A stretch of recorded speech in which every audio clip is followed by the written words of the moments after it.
এখন আমরা আছি বিধানপল্লী ঘোষপাড়ায়। দেখতে পাচ্ছেন এখানে একটা 14 ফুটের রাস্তা আছে, রাবিশ ফেলা আছে। এই 14 ফুটের রাস্তা দিয়ে আমরা ঢুকে এলাম একটা বাড়ির ভেতরে। বাড়ির ভেতরে এখানে হচ্ছে গ্যারেজের এন্ট্রান্স। এখানে যে কোনো ধরনের বড় গাড়ি আপনার ঢুকে যাবে, আর এইখানে আপনি বাইক, টু হুইলার রেখে দিতে পারবেন। এখানে সিঁড়ি, মার্বেল দেওয়া আছে, এখানে টাইলস আছে। আর এখানে হচ্ছে আপনার কিচেন, এখানে ডাইনিং ড্রয়িং রুম, এখানে আপনার বাথরুম, এইদিকে একটা বেডরুম, দুদিকে জানলা আছে। এইদিকে আরেকটা বেডরুম, ওপরে স্টোরেজ আছে, দুদিকে জানলা আছে, এখানেও স্টোরেজ আছে, আর বাইরে একটা অ্যাটাচড ব্যালকনি আছে।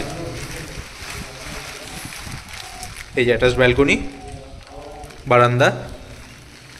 এরপর আমরা চলে যাচ্ছি দোতলায়, মানে যেটা হচ্ছে গ্যারেজের ওপরের ঘর।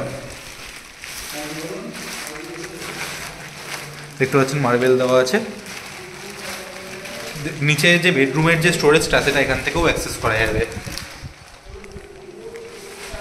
এখানে সিঁড়ি ওপরে ছাদে যাওয়ার।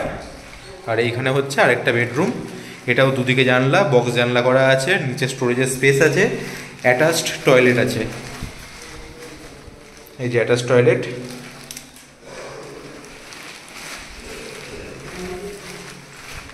আর উপরে হচ্ছে সিঁড়ি দিয়ে ছাদ।